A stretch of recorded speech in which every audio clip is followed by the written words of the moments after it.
আমার স্বামী টিটু ঘর জামাই থাকত আমাদের বাড়িতে, কিন্তু সে ছিল ওর মা, কোনো কাজ করতে পারত না। কিন্তু তাকে আমি অনেক পছন্দ করতাম, তাই বিয়ে করে ফেলি। আমার মেজ ভাবি সন্তান হতো না, তাই আমার মেজ ভাই সবসময় মনমরা হয়ে থাকত, আর ভাবিকে বলতো তোকে ছেড়ে দিয়ে আরও একটা বিয়ে করব। কিন্তু হঠাৎ একদিন রাতে লক্ষ্য করলাম আমার স্বামী টিটু মেজ ভাবে ঘর থেকে বের হচ্ছে। তার কিছুদিন পর ভাবি হতে যাচ্ছে। আমি তা শুনে আমার মাথা ঘুরে গেল। তাহলে কি আমার স্বামী ভাবিকে? তাহলে মূল ঘটনা খুলে বলি।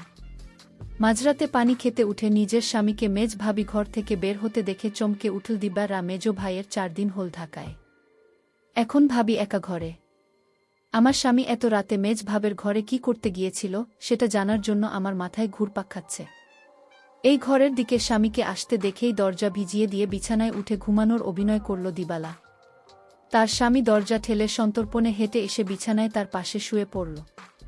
দিবা রাই বাড়ির মেয়ে, তার স্বামী ঘরজামাই। দিবা জানে কোনো রকম অপরাধ করলে তাকে সহ তার স্বামীকে এই বাড়ি থেকে বের করে দেবে ভাইয়েরা, তাই এই ব্যাপারে আর কোনো কথা বলেন আদিবাসীরা। পরের দিন সারাদিন মুখ কালো করে রাখলেও তার স্বামী কিন্তু কে এই বিষয়ে কিছুই জিজ্ঞেস করে না সে। তারপরে রাতে দিবা আর কিছুতেই ঘুমাতে পারে না। তার বিশ্বাস তার মেজ ভাই যতদিন শহরে আছে প্রতি রাতেই বোধ হয় তার স্বামী মেজর ভাবে ঘুরে গেছে। কিন্তু ঘরে গিয়ে কি করল এইটা তো আমি দেখি নাই, শুধু দেখতাম মেজ ভাবের ঘরে যেত। কেন যেত? দিবার মনে সন্দেহ সৃষ্টি হল। তার বিশ্বাসকে সত্যি প্রমাণিত করতেই যেন ধীরে ধীরে টিটু দিবালার পাশ থেকে গুড়িয়ে মেঝেতে নামান। এরপর পা টিপে টিপে ঘরের দরজা খুলে বাইরে চলে গেল। রাত এখন করতে হবে, একটা দুইটা। তৃতীয় কোনো কাজ না জোগাড় করতে পারায় ভাইদের উপর নির্ভর করেই বেঁচে আছে তারা দুজন। দিবালাটি তুলেই অর্থ উপার্জনের অক্ষমতায় পুষিয়ে দেয়। সারাদিন গাধার মতো বাড়ির কাজ করে। সারাদিন কাজ করায় শরীর এত ক্লান্ত হয় যে সারারাত মরার মতো ঘুমোয় দিবা না। কতবার তিতোতা কাপড় দিয়ে দিবালার ঘুম ভাঙাতে পারেনি। তাই রাতে যে দিবালা জেগে থাকতে পারে এমন কোনো ভয় ছিল না বলা যায়। আর এই সুযোগে মেজ ভাবের ঘরে যেত। কিন্তু কেন এত তা আমি কিছুই জানতাম না। পরদিন রাতে দীপা ঘুমায়নি। সে রাতে জেগেছিল তার স্বামী কি করে তা জানতে। তখনই দেখল দিবালার স্বামী বিছানা থেকে ধীরে ধীরে উঠে গেল, ঘর থেকে বের হয়ে মেজ ভাবের ঘরে গেল। কিছুক্ষণ পর মেজ ভাবি ঘর থেকে চিৎকার শোনা যাচ্ছে। মনে হচ্ছে ভাবির এক অন্য রকম চিৎকার। আমি ভাবতে থাকলাম কি হতে যাচ্ছে এখানে। আমি কিছুটা আন্দাজ করতে পারলাম না আসলে ওই ঘরে কি হচ্ছে। টিটু চলে যেতেই বালিশে মুখ গুজে ফুপিয়ে কেঁদে উঠল দিবানা। সে তার স্বামীকে কত ভালোবাসে, সে কি করে সারাদিন তার জন্য, আর সে কিনা তার সাথে বিশ্বাসঘাতকতা করতে পারে। দিবালা ভাবল এইভাবে ঘরে কেন আমার স্বামী টিটু যায়, এটা আমার যে করে হোক জানতে হবে। পরের 2 রাত অনেক চেষ্টা করেও জেগে থাকতে পারল না দিবালা। সারাদিনের কাজের দখলে এতই ক্লান্ত থাকত যে মাঝরাত পর্যন্ত বিছানায় শুয়ে জেগে থাকা তার পক্ষে অসম্ভব ছিল। তারপরে যখন মেজ ভাই চলে এলো তখন থেকে দিব্যা কিছুটা নিশ্চিন্ত হল। তার কয়েকদিন পর এক রাতে গভীর ঘুমে ঘুমিয়ে রয়েছে দিব্যারা।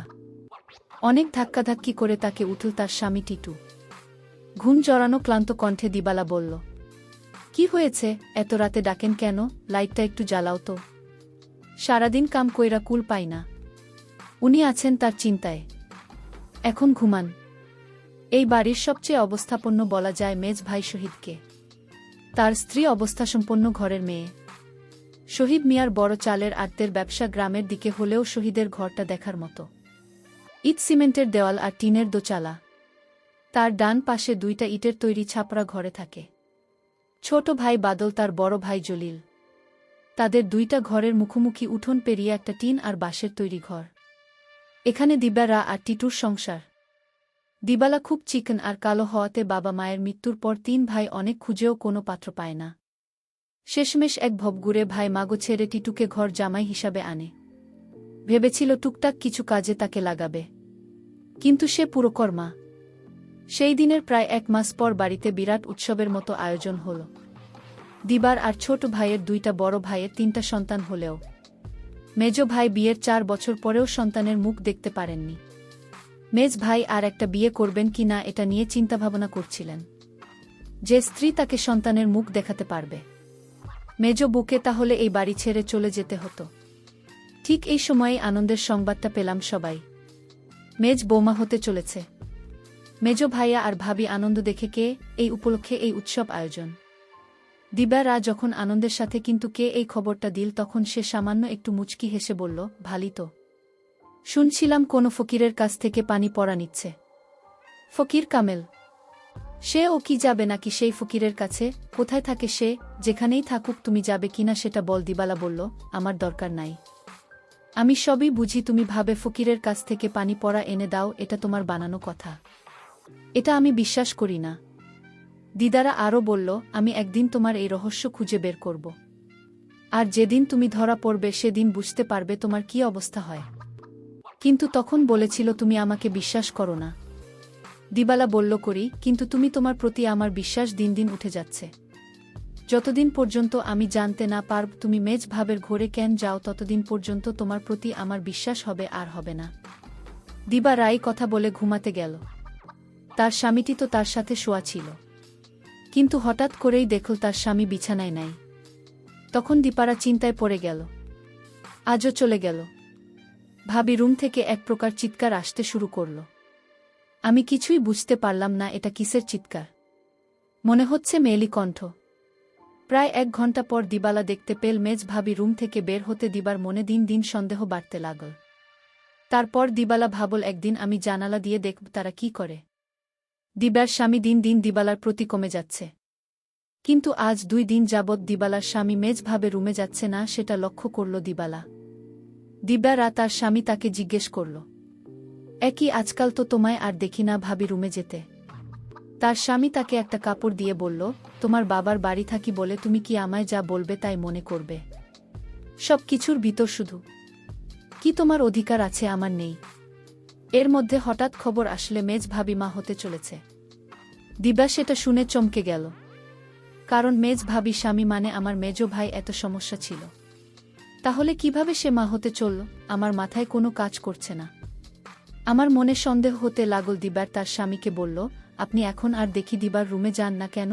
তখন কি করব সেটা আমার ব্যাপার। যাই হোক, আমি এবার অপেক্ষায় আছি কখন আবার আমার স্বামী তার রুমে যায় সেই প্রতীক্ষায়।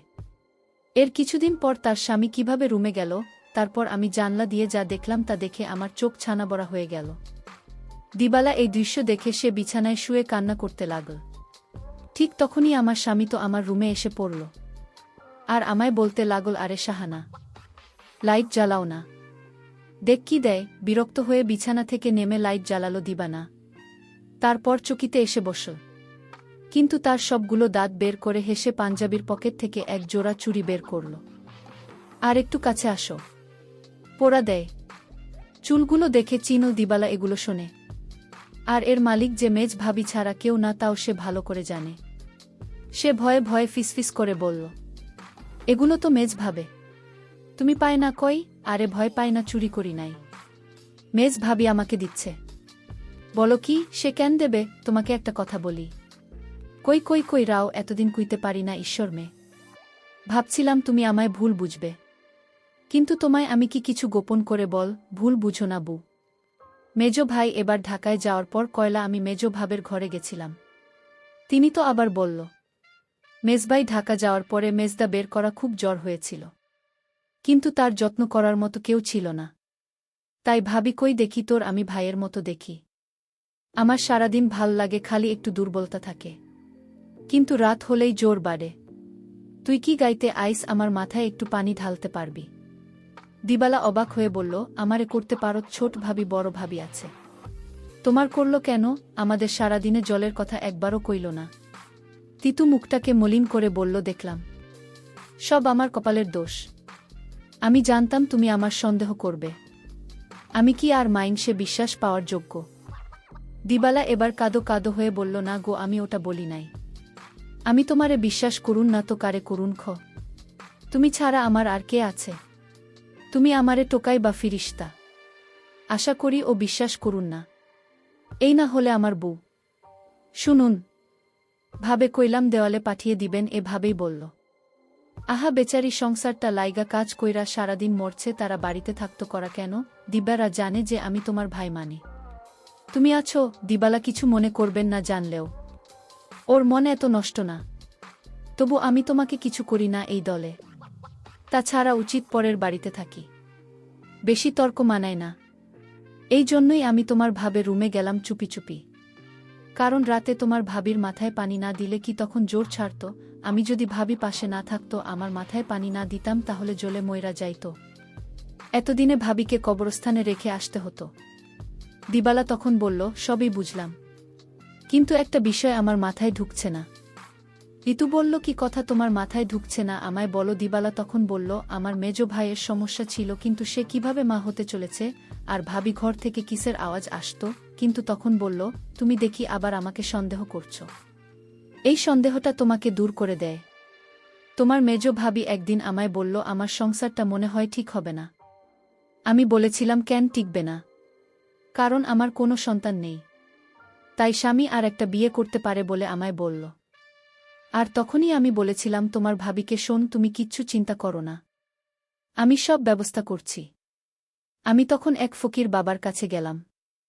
ভাবি সমস্যাগুলো খুলে বললাম। ফকির বাবা বলল, আমি তোমায় এক গ্লাস পানি পড়া দিব, সেটা 23 ফোঁটা করে 7 খানা খেতে হবে। তাও নিজ হাতে খেলে হবে না, তার স্বামী তাকে খাওয়াই দিতে হবে। তখন তো বড় ভাই বাড়িতে ছিল না। আমি কোনো উপায় না পেয়ে এক গ্লাস পানি পড়া নিয়ে আসলাম। আর এই ফকির বাবার পানি পড়া খেয়ে আল্লাহর রহমতে সে সন্তান লাভ করেছে। বুঝলে এবার দিবানা? আর তোমার ভাবি ঘর থেকে যে শব্দ আসতো সেটা ছিল এলইডির শব্দ। তুমি তো শুধু শুধু আমার সন্দেহ করতে। দিবার চোখ ভিজে ওঠে। আহা, তার এই স্বামীকে আর ভাবি কি নাকি সে ভুল বুঝেছে? কি বাজে চিন্তাই না করেছে সেই রাতে তার স্বামীকে ভাবে ঘর থেকে বের হতে দেখে। সে সিদ্ধান্ত নেয় তার সহজ সরল এই স্বামীকে আর কোনোদিন সন্দেহ করবে না। সে কিছু বলল, আমি সেবা যত্ন করাতে ভাবে সুস্থ হইয়া গেল, তাই তো খুশি হইয়া দিলেই চুরি জোড়া কোয়েল দি বাজারে দিও। তবে দিনের বেলা এটা পুরো না শাহ না বুঝি তো পরের ঘরে থাকি 5 লোকে 5 কথা বলবো। দিবা তখন কেঁদে কেঁদে বলল, আমি তোমাকে অনেক কষ্ট দিয়েছি, তোমাকে অযথা সন্দেহ করছি।